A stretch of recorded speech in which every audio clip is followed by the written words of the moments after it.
کیا music instrument میں یعنی گٹار بجانا خریدنا بیچنا جائز ہے؟ دیکھیں اس کے حوالے سے میری پچھلے دنوں بھی ویڈیو ریکارڈ ہوئی ہے.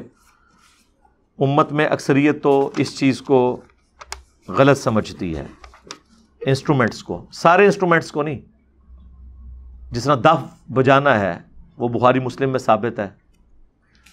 ایون تصفیق، یہ تالی مارنا، اگرچہ وہ بخاری مسلم میں ہے کہ اگر امام بھول جائے تو عورتیں یوں اس کو غلطی پر مطلع کریں گی اور مرد سبحان اللہ کہہ کے.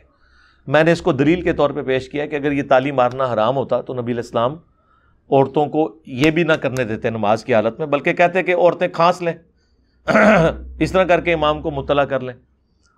تو چونکہ عورت کی آواز کا پردہ ہے، لہٰذا نبی علیہ السلام نے کہا کہ مرد سبحان اللہ کہیں گے امام کی غلطی پر اسے مطلع کرنے کے لیے، اور عورتیں تصفیق کریں گی، ہاتھ پہ ہاتھ ماریں گی.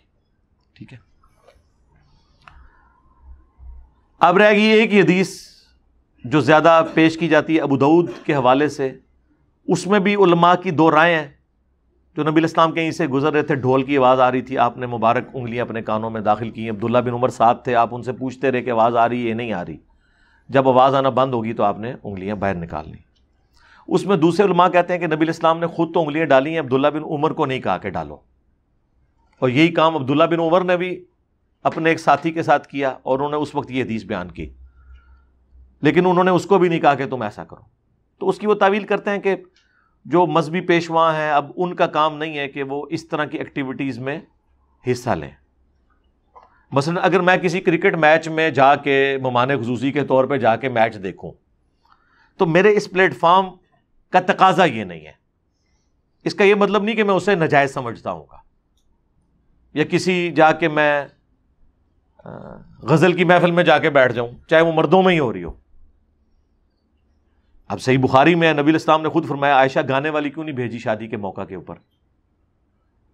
اور ترمذی میں ابن ماجہ میں حدیث ہے کہ حلال نکاح وہ ہے جس میں گانا ہو، اناؤنسمنٹ ہو، اور جس میں نہ ہو وہ حرام ہے. ٹھیک ہے. گانے سے بھی کسی کو اختلاف نہیں ہے. اختلاف میوزیکل انسٹرومنٹ میں، اس میں بھی کچھ انسٹرومنٹ سے ہے کچھ نہیں ہے.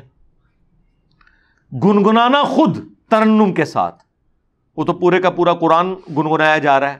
مشاری راشد جس طرز میں قرآن پڑھ رہے ہیں، ظاہر ہے وہ ایک ڈیوائن میوزک تو ہے، تبھی تو سننے کا مزہ آ رہا ہے.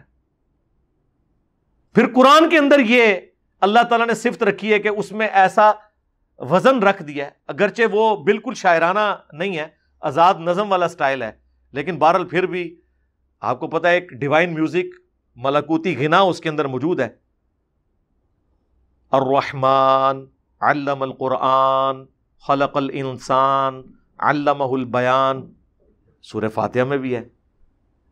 پھر بخاری میں حدیث ہے جو ترنم کے ساتھ قرآن نہ پڑھے وہ ہم میں سے نہیں.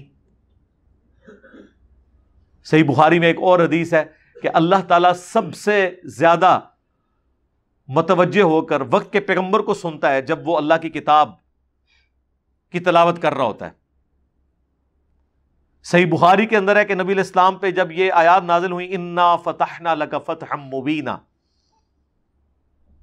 جس میں حضور کو بشارت دی گئی تھی کہ ہم نے آپ کی اگلی پچھلی خطائیں یا آپ کہہ لیں اجتہادی غلطیاں جنہیں ہم گناہ نہیں کہتے معاف فرما دی ہیں، اور اسی کی بنیاد کے اوپر نبی علیہ السلام پہ شفاعت کا دروازہ بھی قیامت کے دن کھلے گا. جب یہ آیات نازل ہوئی تو حضور ان آیات کو سواری پہ بیٹھ کے، وہ صحابی کہتے ہیں گنگنا رہے تھے، اور آج بھی مجھے یاد ہے کہ حضور اسے گنگنا کے پڑھ رہے تھے خوشی کے اظہار کے لیے. ایون یہ جس طرز میں قرآن پڑھا جاتا ہے، قرآن پڑھے بغیر بھی اس طرز میں آپ کیا گنگنا نہیں سکتے بغیر الفاظ کے؟ تو اسے کیا کوئی فتویٰ لگائے گا؟ ترنم تو ہے. تو میوزک کا ایشو نہیں، میوزیکل انسٹرومنٹس کا ایشو ہے. میوزک کو سارے مانے ہوئے ہیں اللہ کے فضل سے. ترنم سے پڑھنا، نعتیں نہیں ترنم سے پڑھ رہے. پھر قوالیاں تو ساری انسٹرومنٹس کے ساتھ بھی ہو رہی ہیں، اور وہ کون لوگ کر رہے ہیں؟ جو کسٹوڈین بنے ہوئے دین کے کر رہے ہیں. کچھ اختلاف رکھتے ہیں لیکن کچھ کہتے ہیں نہیں وہ بھی ٹھیک ہے اپنی جگہ، ہم بھی ٹھیک ہیں، ہم اس کو صحیح نہیں سمجھتے، ان کو غلط نہیں کہتے. تو یہ اتنا سادہ معاملہ نہیں ہے میوزک کے حوالے سے. باقی جو بیہودہ قسم کا میوزک ہے جس میں آپ سیکس کے حوالے سے لوگوں کو ابھار رہے ہیں, باغی بنا رہے ہیں, اس قسم کا میوزک اور گانے, یہ تو ظاہر حرام ہے. شادی بیاہ کے موقع کے اوپر ایسے گانے مرد مردوں میں, عورتیں عورتوں میں, اور ویڈیوز نہ بنے, پبلکلی باہر نہ آئے. ظاہر ہے پھر بعد میں آپ کو پتا ہے اس کا ریونج آ جاتا ہے بھی غلط ہے. ظاہر ہے کہ گھر کی بہنوں اور بیٹیوں کی ویڈیوز تو نہیں باہر نکلنی چاہیے, وہ ایک معاملہ الگ ہے, وہ غلط ہے. باقی جو اس معاملے میں اتنی سختی نہیں ہے. سب سے زیادہ اہل حدیث سخت ہے, تو ان کو تو ہم نے پھکی دی ہے کہ آپ کے جو سب سے بڑے امام ہیں اس امت میں, ابن حزم المحلہ کتاب لکھی ہے جنہوں نے, اور وہ اتنے بڑے امام ہیں کہ انہیں غامدی صاحب بھی اپنا امام مانتے ہیں. اور غامدی صاحب بعض اوقات جب بیٹھے ہوتے ہیں پیچھے المحلہ کتاب رکھی ہوتی ہے, بخاری مسلم نہیں ہوتی ہے, المحلہ رکھی ہوئی ہوتی ہے, ٹھیک ہے, کیونکہ وہ اس زمانے کے غامدی تھے, تھنک آؤٹ آف باکس کرنے والے. 5ویں صدی ہجری کے اندر. بس یہ 2 بڑے امام ہیں ان کے شروع کے لوگوں میں. ایک داؤد ظاہری ہیں 4 صدی میں, 5ویں میں یہ ابن حزم ہے. ابن تیمیہ تو 728 میں فوت ہوئے 8ویں صدی کے اندر. یعنی وہ سمجھ لیں ابن تیمیہ کا جو ابن تیمیہ ہے نا, بلکہ اس سے بھی بڑا ڈفرنس وہ ابن حزم ہے. وہ تو نہ صرف انسٹرومنٹس کو جائز بلکہ ان کی خرید و فروخت کو بھی جائز سمجھتے ہیں. اسی کی بنیاد کے اوپر یوسف القرداوی جو مفتی اعظم قطر ہیں, جو دنیا میں مسلمانوں کے سب سے بڑے ہسٹورین ہیں, کنسلٹنٹ ہیں عمر سیریز کے, اور ان کے شاگرد ڈاکٹر علی سلابی جنہوں نے خلفائے راشدین کے اوپر اتنی موٹی موٹی کتابیں لکھی ہیں, ابو بکر عمر عثمان و علی پر رضی اللہ عنہم اجمعین وعلیہم السلام اجمعین, جو دارالاسلام نے اردو ترجمے کے ساتھ چھاپی ہیں, وہ بھی کنسلٹنٹ ہیں عمر سیریز کے. یوسف القرداوی نے ایک کتاب لکھی تھی اسلام میں حلال و حرام, بہت عرصہ پہلے. وہ کتاب سعودیہ کے علماء کے کورس میں بھی پڑھائی جاتی ہے. کچھ چیزیں اپریشیٹ کرتے ہیں, کچھ کا جواب دینے کے لیے. تو اس میں انہوں نے جدید جو فقہی اختلافات ہیں, احکام و مسائل پہ لکھا ہے. بعض جگہ ہمیں ان سے اختلاف ہے. میوزک کے حوالے سے انہوں نے یہی موقف لکھا ہے جو میں آپ کو بیان کر رہا ہوں. پھر ایک حدیث ان کے پاس رہ جاتی ہے صحیح بخاری کی کہ قرب قیامت میں ایسے لوگ ہوں گے جو ریشم کو, آلات موسیقی کو, ان چیزوں کو حلال ٹھہرا لیں گے, اور اللہ تعالیٰ ان کی شکلیں بدل دے گا, ان پر عذاب آ جائے گا. وہ کہتے ہیں دیکھیں جی یہ, اس کو تو ابن حزم کہتے ہیں یہ روایت ٹھیک نہیں ہے, صحیح بخاری کی حدیث کو. ہمارے نزدیک وہ روایت ٹھیک ہے, لیکن غامدی صاحب نے دیکھا ہے اس کی تعویل بیان کی. انہوں نے کہا مطلقاً تو ان میں سے کوئی چیز بھی حرام نہیں ہے. کیا ریشم مطلقاً حرام ہے؟ عورت کے لیے تو جائز ہے, اور مرد کے لیے بھی مطلقاً حرام نہیں ہے. صحیح مسلم میں حدیث ہے نبی علیہ السلام نے 4 انگلی کی چوڑائی تک ریشم مرد کو بھی اجازت دی ہے استعمال کرنے کی. خود صحیح مسلم میں آتا ہے نبی علیہ السلام کا جو کرتا تھا کالا کسروانی تیالسی جبہ, جس کا دھون صحابہ کرام شفا کے لیے لے کے جاتے تھے, جب وہ کرتا نکالا اسما بنت ابی بکر نے, جو انہوں نے سیدہ عائشہ سے لیا تھا, تو اس کے اوپر ریشم کی گوٹ لگی ہوئی تھی باقاعدہ سامنے اور اس جگہ کے اوپر. اتنا تو مرد بھی استعمال کر سکتا ہے. اسی طریقے سے نکاح ایک ذریعہ ہے جس کے ذریعے اللہ تعالیٰ اس معاملے میں بھی ایک ٹالرنس دیتا ہے. تو غامدی صاحب نے اس کی تعویل کی تھی کہ جو حرام کے پوائنٹ آف ویو سے وہ حرام ہے, حرام میوزک حرام ہوگا, جہاں پہ مسئلہ نہیں ہے وہاں پہ اس کے اوپر فتویٰ نہیں لگے گا. میں اس حوالے سے آپ کو پتا ہے, میں نے بہت پہلے بھی ویڈیو ریکارڈ کروائی تھی, میں ہمیشہ کہتا ہوں ہم خود سنتے نہیں ہیں شوق سے, کسی کو ترغیب نہیں دلاتے, لیکن ان تمام باؤنڈریز کے اندر جہاں جہاں کوئی گنجائش ہے اس کے اوپر ہم کسی کے اوپر فتویٰ نہیں لگاتے. آپ خود دیکھ لیں, اگر اچھی شاعری ہے سن لیں. اب جس طرح عمر سیریز میں انہوں نے جو میوزک ڈالا ہے وہ وکھرے جہاں میں بندے کو لے جاتا ہے. اس میوزک کے بغیر تو اس فلم کی ساری ایک سمجھ لیں روحانیت ختم ہو جاتی ہے. انہوں نے اس کے اندر اس کو بڑا بیٹھ کے ڈیزائن کیا ہے, کس طریقے سے انہوں نے اس میں ایڈجسٹ کیا ہے اس زمانے میں پہنچا. تو اب اس طرح کے جو میوزک جو بیک گراؤنڈ میں چل رہے ہیں, اب مجھے بتائیں اس میوزک کو سن کے کسی کے ذہن میں کچھ شیطانی خیال آتا ہے یا وہ اٹھ کے ناچنا شروع کر دیتا ہے؟ نہیں. اب اس طرح کی چیزوں کے اوپر فتوے اب تو علماء نے خیر خود بھی موبائل کے اوپر بھی ٹونز لگائی ہیں. شروع میں انہوں نے اولڈ فون بیل لگائی ہوئی تھی, اب تو سب نے کوئی نہ کوئی ٹون لگائی ہوئی ہے. اور واقعی یہ موبائل کی جو ٹونز لگی ہوئی ہیں ہمیں تو کبھی خیال بھی نہیں آتا ان ٹونز کی وجہ سے. فون کا ہوتا ہے کہ یار یہ فون آیا ہے تو چلے سنیں کس کا فون آیا ہے, میوزک کی طرف تو کسی کی توجہ نہیں ہوتی ہے. بعض اوقات بہت اچھی شاعری بھی ہوئی ہوتی ہے.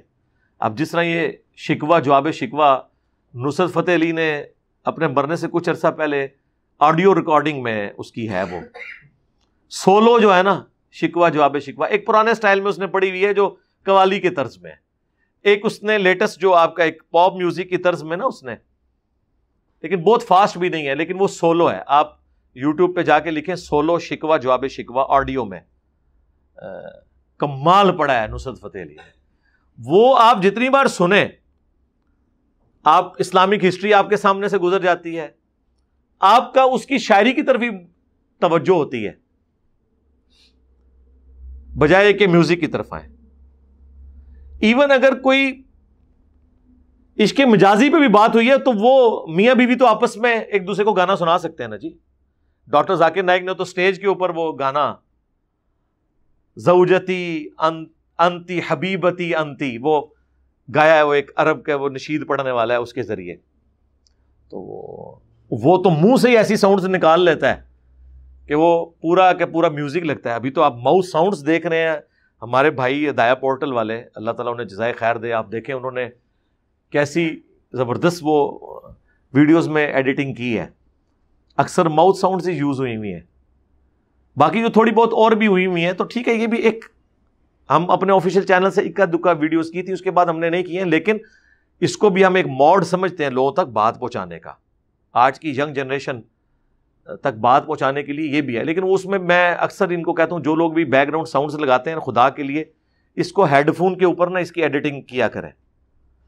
ویسے نہیں پتا چلتا, وہ جب ہیڈ فون کو لگاتا ہے تو میوزک ڈومیننٹ ہو جاتا ہے اور اسپیکر کی آواز کم ہوتی ہے, وہ کانوں پہ سٹرین آتا ہے.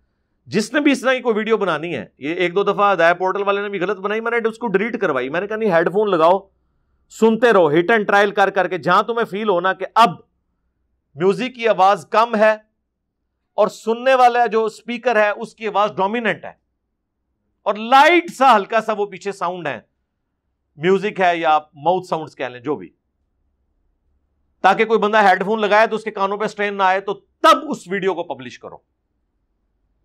یہ بڑا ظلم ہے کہ آپ وہ اتنی اونچی آواز کر لیں کہ وہ میسج ہی پیچھے رہ جائے. یہ بھی ایک ذریعہ ہے بات پہنچانے کا. ہم خود نہیں کر رہے لیکن اس کے اوپر باقی میں اسے جو کنڈیم کرتا ہوں نا علماء کے حوالے سے, میں نے بھی کئی دفعہ ویڈیوز میں کہا رو میوزک لگا دیتے ہیں, وہ اس لیے کہ یار رو لگانے سے جھوٹی کہانی تو نہ آگے پیش کرو. رو کے پیچھے اگر بخاری مسلم کی کوئی حدیث چل رہی ہو, کوئی صحابہ کرام کا صحیح سند سے جو آیا ہوا واقعہ وہ بیان ہو رہا ہو, پھر تو ٹھیک ہے. لیکن رو کے پیچھے جو ہے وہ بزرگوں کی رو چل رہی ہو, اسے تو ہم کنڈیم کریں گے نا یار. جمعے کے خطبے کے ہم خلاف نہیں ہیں, لیکن جمعے کے ممبر سے جب کہانیاں بیان ہوں گی تو ہم اسے کہیں گے یار یہ کیا ڈرامہ لگایا ہوا ہے تم نے. اس کا یہ مطلب نہیں ہے کہ ہم جمعے کو ڈرامہ کہہ رہے ہوں گے. ہم کہیں گے یار کوئی بات بیان کرنی ہے قرآن و سنت سے بیان کرو. تو اس لیے ہر چیز کو اس کے کانٹیکسٹ میں دیکھنے کی ضرورت ہے. باقی شاعری کے حوالے سے, میوزک کے حوالے سے, ایون رقص کے حوالے سے میری ویڈیوز ریکارڈڈ ہیں. آپ رقص اور انجینئر محمد علی مرزا لکھیں, وہ آپ پتہ وہ بابے نچائے سن ڈاکٹر طلعت القادری صاحب نے, وہ اللہ نے بابیاں دی ہڈیاں بچائیاں نے جس طرح نچدے پہ سن نا, تو اس کے اوپر میری ایک ویڈیو آئی تھی, اس پہ میں نے اپنا پوائنٹ آف ویو بیان کیا تھا. نہ تو ہم ایسی ایکسٹریم کے اوپر ہیں کہ ایک تماشا بنا لیا جائے میوزک کے نام کے اوپر, اور نہ دوسری ایسی ایکسٹریم کے اوپر ہیں کہ اسے حرمت کے فتوے لگانے شروع کر دیا کریں. مجھے ایک دفعہ ایک موسیقار بھائی نے فون کیا کئی سال پہلے, جن دنوں میں فون کبھی سن بھی لیتا تھا, تو مجھے کہتے ہیں میں میوزک کے اوپر ہی دھنیں ڈیزائن کرتا ہوں. میں آپ کو بتاؤں ایون یہ جتنے بڑے بڑے نعت خوان ہیں انہوں نے باقاعدہ فن کے طور پہ موسیقاروں کے پاس شاگردگی ہوئی ہے. ویس قادری ایویں اتنی طرزیں بنا لیتا ہے, یہ بڑے بڑے فنکار لوگ ہیں, فن تو بہرحال ہے نا. یہ فن سے تو اختلاف نہیں ہو سکتا. تو مجھے کہنے لگے کہ آپ اس کے حوالے سے, میں نے کہا میں تو یار اس معاملے میں تو ڈھیلا موقف ہی رکھتا ہوں. تو بڑا حیران ہوا. پھر مجھے کہنے لگا جی آپ دیکھیں نعتیں ہیں, ان کو اگر کوئی گنگناتا ہے آپ اس پہ کیا فتویٰ لگائیں گے؟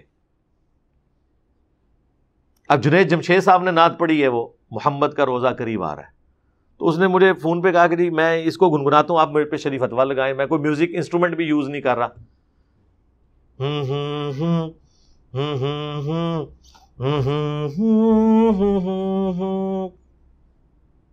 کیا فتویٰ لگائے بندہ؟ نہ بانسری چلی, نہ سارنگی, نہ تبلا, نہ ڈھول, نہ ہارمونیم, کیا فتویٰ لگائے؟ ایون وہ بھی چلیں اگلے اسٹائل. یہ ہمارے وہ جو اسٹوڈنٹ ہے عاقب فرید جو نعتیں پڑھتا ہے, اب وہ بھی یہ سارے کام کر لیتا ہے. وہ آپ کو پتا پہلے ہے ہی وہ سنگر تھا, پاکستان آئیڈل میں بھی اس نے حصہ لیا ہوا ہے. جب وہ اسکول میں پڑھتا تھا اس وقت اس کی ویڈیوز جیو کے انٹرٹینمنٹ چینل کے اوپر آئی تھی. پھر بعد میں وہ نعت کی طرف آیا. بہرحال اس نے, اور دیکھ لیں یہ جتنے لوگ ہیں انہوں نے پھر باقاعدہ نعت کے فن میں پھر آگے اسی لیے گئے ہیں کہ ان کا بلٹ اپ اس فن سے ہوا. جس طرح ہم, اگر میں نے میکینیکل انجینئرنگ نہ کی ہوئی ہوتی تو مولویوں کی انجینئرنگ کیسے کرتا؟ ہاں وہ ایک فن سیکھا نا. قرآن و سنت کا تو علم ظاہر ہے وہ تو ہماری گھٹی میں بچپن سے ہی وہ سیکھتا رہا, لیکن اس علم کی برکت سے بھی ہم نے اس پورے ایشو کو ہینڈل کیا نا. اس طرح جو لوگ کسی فن کو جانتے ہیں بہرحال اس فن کو وہ یوز کرتے ہیں. اس لیے اس حوالے سے ہم یہی کہیں گے کہ یار نہ لوگوں کے اوپر فتویٰ بازی والا معاملہ کیا کریں, ترغیب ضرور دلائیں. کتنا کوئی سن لے گا, ایون گانے بھی کوئی کتنا عرصہ سن لے گا یار. اب رات فتح علی کو جو اللہ نے آواز دی ہے, گاڈ گفٹڈ ہے نا یار.